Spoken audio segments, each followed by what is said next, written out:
Thank you so much, Jonathan. Thank you for that wonderful introduction.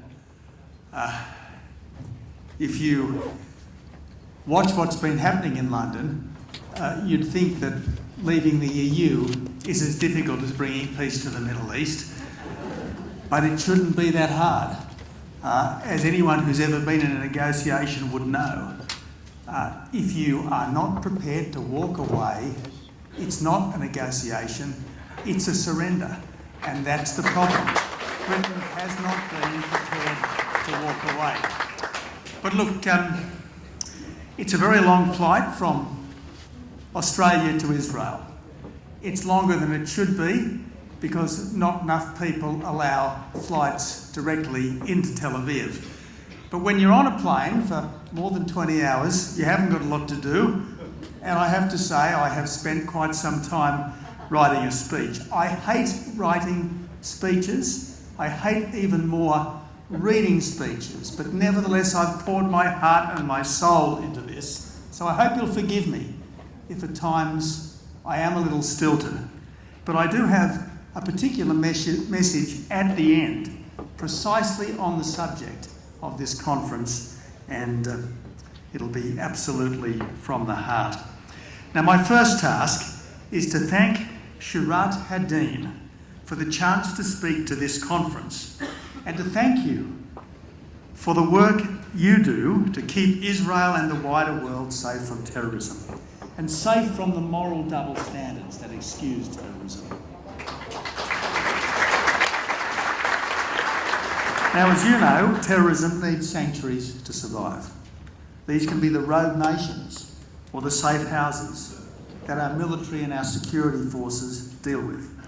Or they can be the banks that hold terrorist finances, the servers that host terrorist propaganda, or the pseudo-intellectual respectability provided by those, to use Churchill's phrase, who refuse to be impartial as between the fire brigade and the fire.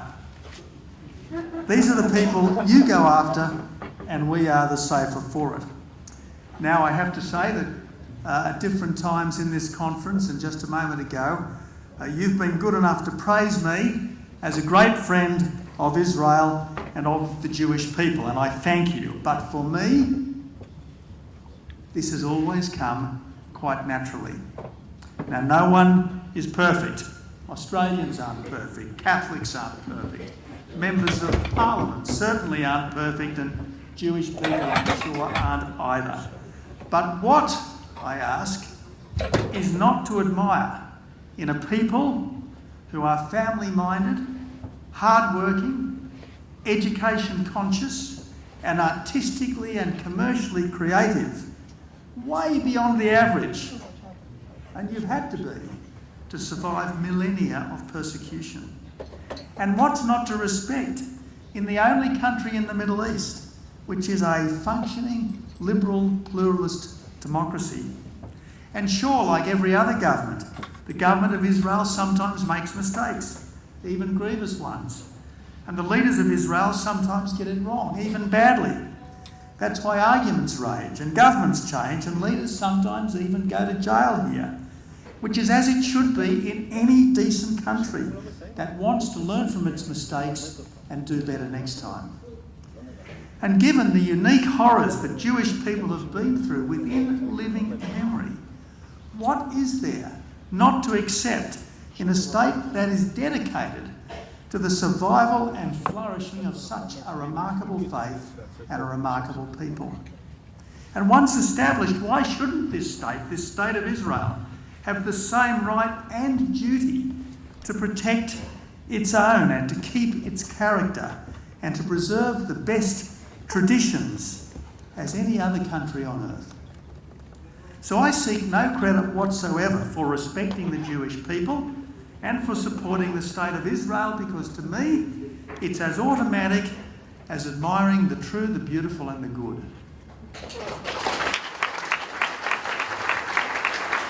And there's something else too. That very Australian trait, those of you in the audience who have spent time in Australia will understand, that very Australian trait of support for the underdog. And what's not to marvel at in a country of just 8 million people that not once, not twice, but 3 times has defeated a ring of vastly more populous enemies, that's now devised the world's most complete multi-layered system of missile defence, that's become the world's #1 hub for cybersecurity on the back of the famous Unit 8200's work, that's made the desert bloom even more than we have in Australia, and that's increased real gross domestic product per person 6 times. Yes, 6 times since my first visit here back in 1982, and has done all of this while preserving the full panoply of civil rights for all its citizens, regardless of faith or political opinion. Truly, truly I say unto you, this is a light to the nations, and our task is not to block it out, but to let it shine.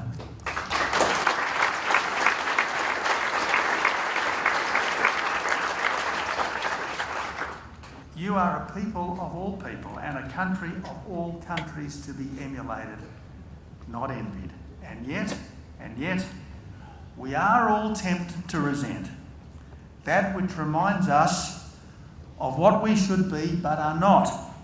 And that, I'm sure, is what lies at the heart of anti-Semitism. Invariably, when Jewish people and the state of Israel are hated, they are hated not for what they have done wrong, but for what they have done well. Now, some years ago, an Australian journalist friend was interviewing the then President of Israel, who regaled him, so he told me later, with such a litany of danger that my friend was moved to say how sorry he was that Israel faced so many enemies. Oh well, said the President, it could be worse. We could have the problems of New Zealand. But what possible problems, my friend asked, does New Zealand have? Boredom, terrible boredom. The President replied.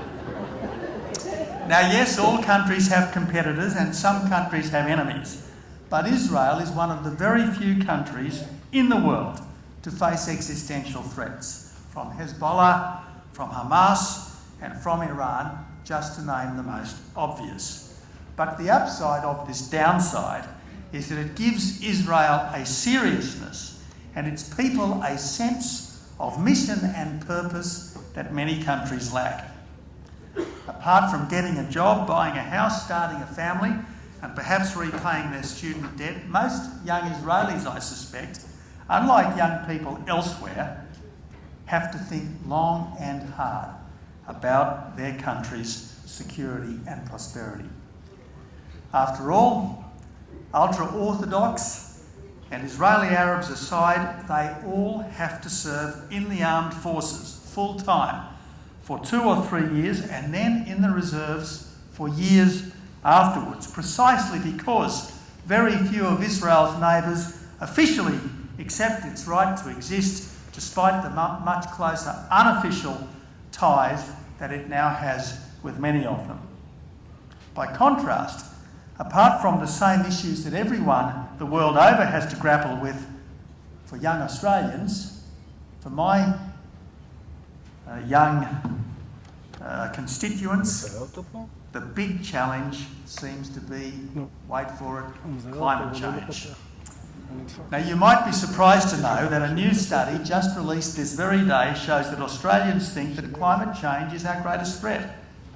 That's right, 64% of Australians have told the Lowy Institute's pollsters that climate change is the most critical threat to our vital interests in the next decade.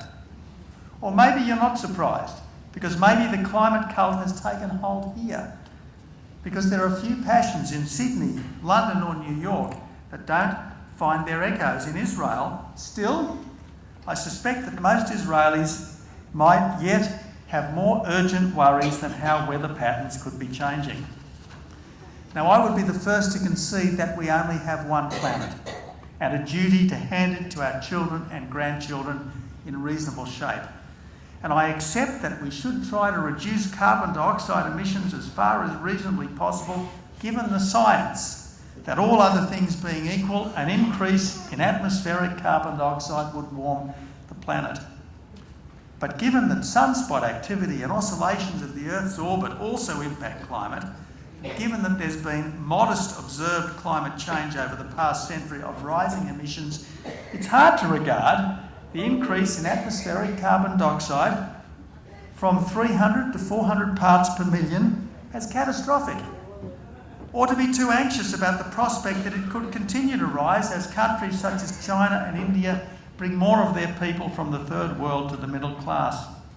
Indeed, it's hard not to see climate change as the anxiety people have when there's little else really to be worried about, or as a kind of religious passion that's adopted when people lose faith in other causes that might lend their lives a higher purpose. And even if the climate challenge does turn out to be severe, notwithstanding man's ability in less technologically advanced times to cope both with warmer and colder periods, it's hard to see countries like India or Indonesia limiting emissions ahead of catching up economically. So anything a small country like Australia or indeed Israel does is all economic pain for no environmental gain, a form of economic self-harm that, however well-intentioned, seems more masochism than morality. Now, I do reference climate change because it's now one of the big fault lines in Western politics. But unlike the other older fault lines, such as do you support lower or higher taxes, the individual or the state, greater or lesser national sovereignty, any individual's actions, even a country's, are almost completely inconsequential. Australia's total annual emissions are about equal to China's annual emissions growth. So even eliminating our emissions, were that possible, would make no difference in a year's time. And in the unlikely event that China, the world's biggest emitter by far, started to cut, the shortfall would soon be made up by emissions-intensive economic development elsewhere. It's great to be here in Israel to be debating more serious subjects. Unlike in Israel, in Australia and elsewhere in the West, people seem to be more and more exercised over symbolic issues than over practical problems. Cutting your emissions, for instance, sends a signal that you care about the environment, though it won't make any difference to the weather. Supporting gay marriage, for instance, sends a signal that you value equally all life's choices, though it won't change the quality of love between any two people. But in Israel, I suspect, and God bless you for it, people are still more interested in making a difference than striking a pose, in survival over symbolism. And you have to be, when your survival can't be taken for granted. In Israel, very few individuals would think, for instance, that the security and the safety of the country has nothing to do with them. For Israelis, military service is the near universal experience in common. The air raid drills, the missile alerts, the fact that even now only Jordan and Egypt allow flights into Israel would be a constant reminder that the Arab street still wants every Israeli driven into the sea. And Israel's fiery extinguishment remains the stated official policy of Iran, perhaps its strongest near neighbour. By contrast, for Australians, as for many others, the nearest thing to a universal institutional experience in common is going through a school system with a less and less rigorous syllabus, driven by a sense of guilt about our national beginnings, as well as now mankind's alleged threat to the viability of the planet. Now, yes, it's possible to overstress this long march of the left through our institutions. And yes, the British public defied the elite consensus to support Brexit. Americans likewise surprised themselves by voting for Donald Trump, Australian voters have just confounded 3 years of political commentary and 3 years of bad polls to return the Morrison centre-right government. But although this was a massive defeat for political correctness, a blow against climate extremism and a rejection of tax and spend government, our status as the lucky country, can you believe that? We think of ourselves as the lucky country, is so taken for granted as to be almost off limits for public discussion. In any sphere of our national life, it's a very rare leader who tests what's assumed to be our low political pain threshold. So what then can Israel teach Australia and the rest of the Western world, which to a greater or lesser extent has lost its cultural self-confidence and is far too inclined to apologise for itself despite the extraordinary achievements for which Western civilisation is responsible? In my view, Israel has this to teach the wider world: never to assume that there's safety without strength, never to assume that there's prosperity without effort, and never to assume that there's friendship without reciprocity. Now, I don't underestimate Australians' capacity to do great things in a good cause or to rally in a crisis. But I do fear that in so many places other than this, we might have become too focused on the challenges that we can't really change, rather than the challenges that we can't avoid and that we might have to face on our own. Israel's experience of surviving and flourishing over 7 decades in an unremittingly hostile neighbourhood, yet never losing its commitment to democracy and the rule of law, is more relevant to the wider world than ever before, especially as the world has become more perilous than it's been for many, many years.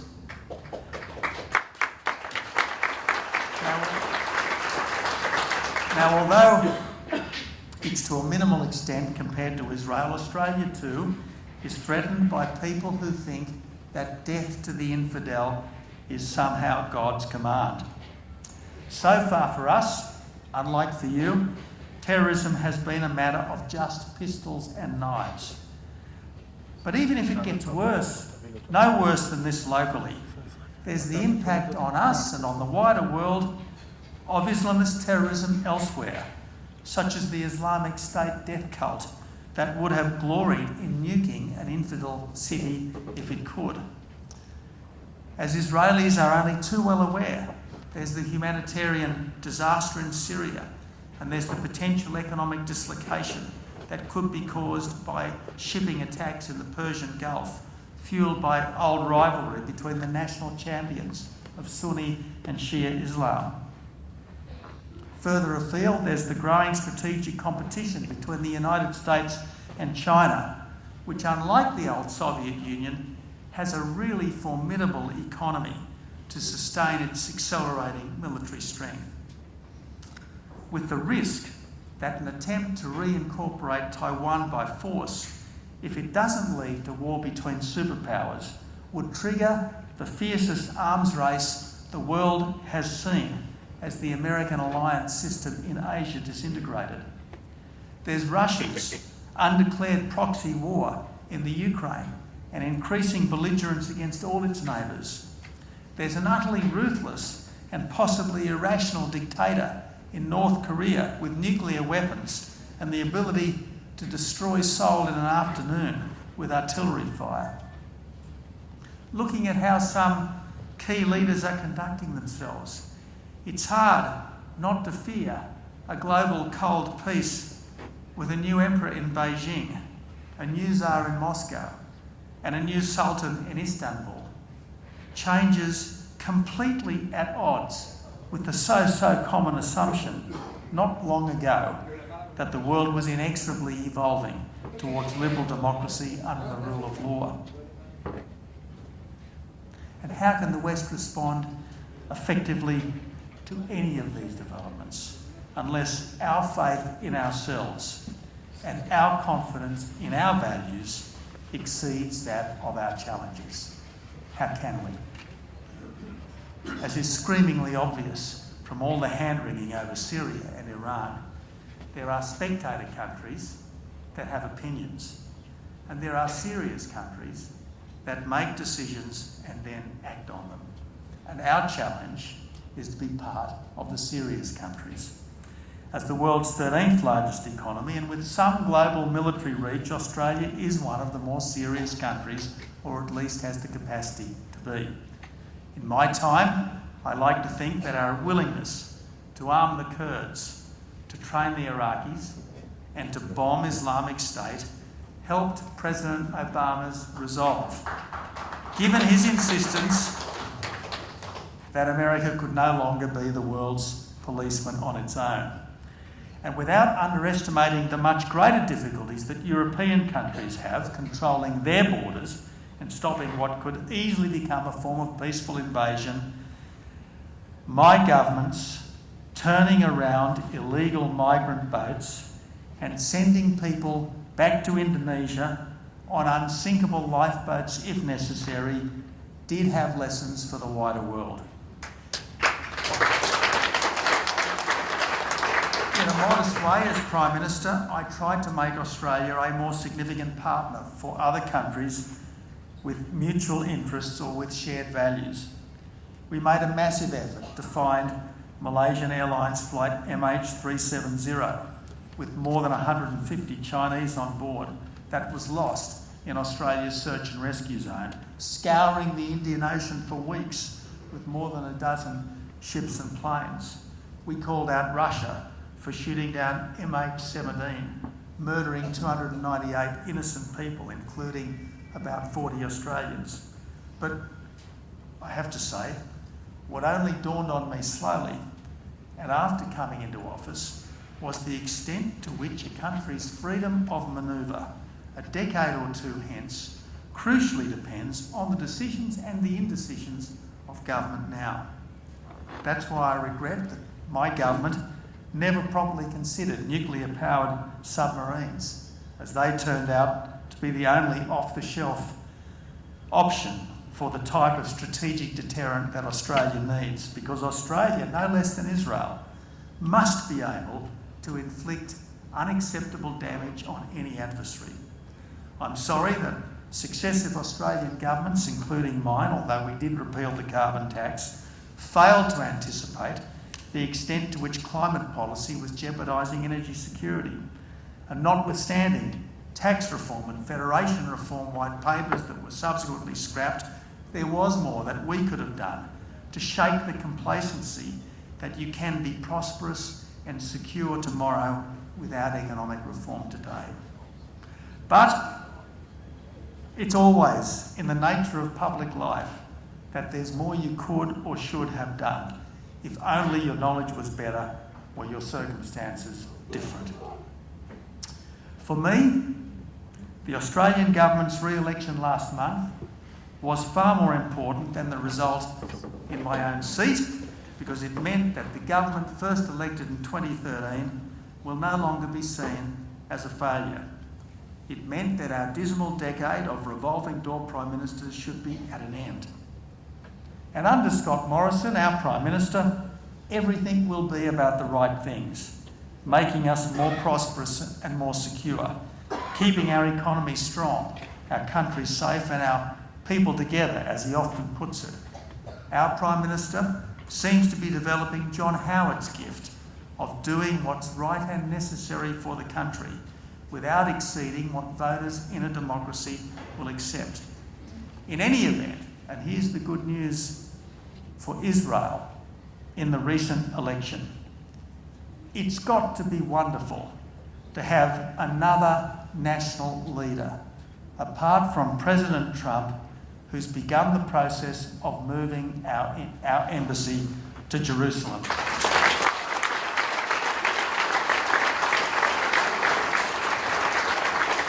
And it's got to be good for our parliament, as well as for our relations with Israel, that one of the government's new MPs, Dave Sharma, is a former highly respected ambassador to this country. You do have a friend in the Australian government, a friend of conviction, not of convenience, that feels in the marrow of its bones that freedom is indivisible and that anything that imperils one liberal democracy imperils all of them. And that's in a country that's always appreciated its Jewish citizens far more than most.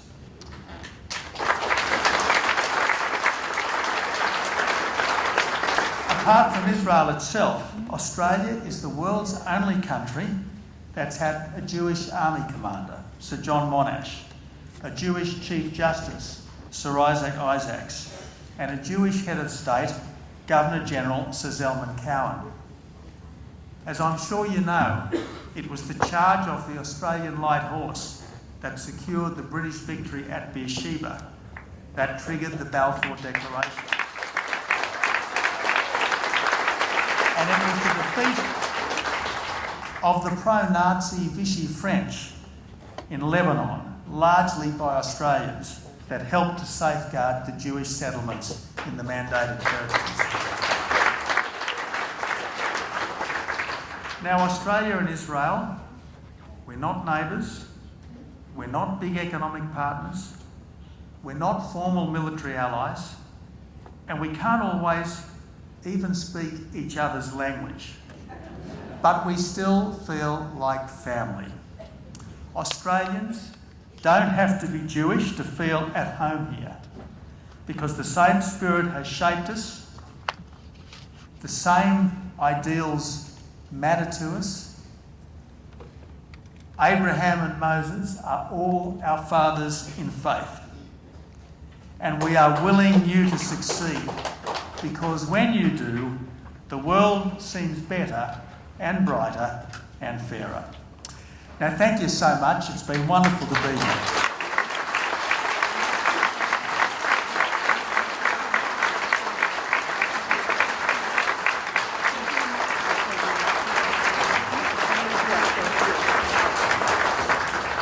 But from much discussion with your leadership, Natana and others, Robert and others, I know that the topic that's mostly exercised your mind is how do decent liberal countries defend themselves against people who are neither decent nor liberal?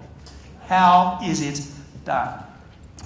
Well, I can't remember too much from my school days, but I do seem to recall a statement of Cicero. Forgive me if I mangled the Latin. Salus populorum est lex suprema. The safety of the people is the highest law. As you know, Winston Churchill, to defeat Adolf Hitler, did things that no liberal democratic leader would ordinarily contemplate, but they were right in the circumstances. As you know, President Truman, to defeat Japan and to save millions of American lives, did things that no liberal democratic leader would ordinarily contemplate. Were they wrong? I do not believe they were. I am confident that they can see it, and they can stand before the judgment seat of God and say, I did what I thought was right, and I am confident that under the circumstances it was. Now, I've got to say that in the old days, when I was young enough to play a lot of rugby, I had a very simple rule. I never threw the first punch, but if anyone punched me, I always hit them back, even if I thought I was going to lose the subsequent fight. Because if someone thinks that they can hurt you without consequence, they will do it again and again and again.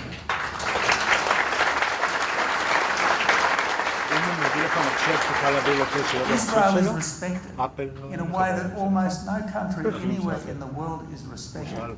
Because if anyone hurts Israel, the retaliation is swift and certain. And that's right. That's how it should be. Now, I can tell you there was one particular experience early in my time as Prime Minister. As you know, we had to stop the illegal boats that were coming to our country in very large numbers from Indonesia. And in one of the many discussions that we had around the National Security Committee of the Cabinet, I was told that the lawyers had given us an absolute opinion that turning boats around on the high seas was contrary to international law. And I had a very simple response: get new lawyers.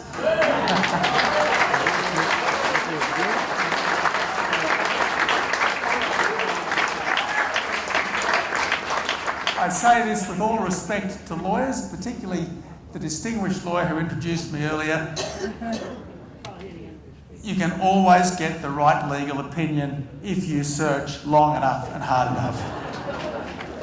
Look, it's wonderful to be here. This is a marvellous conference. Your presence here shows your commitment to this great country. It shows your commitment to making a better world. It shows that you believe in yourselves and you believe in what we can all do together to make this world a better place. It's that which makes Israel such an inspiration to people like me. Thank you so much.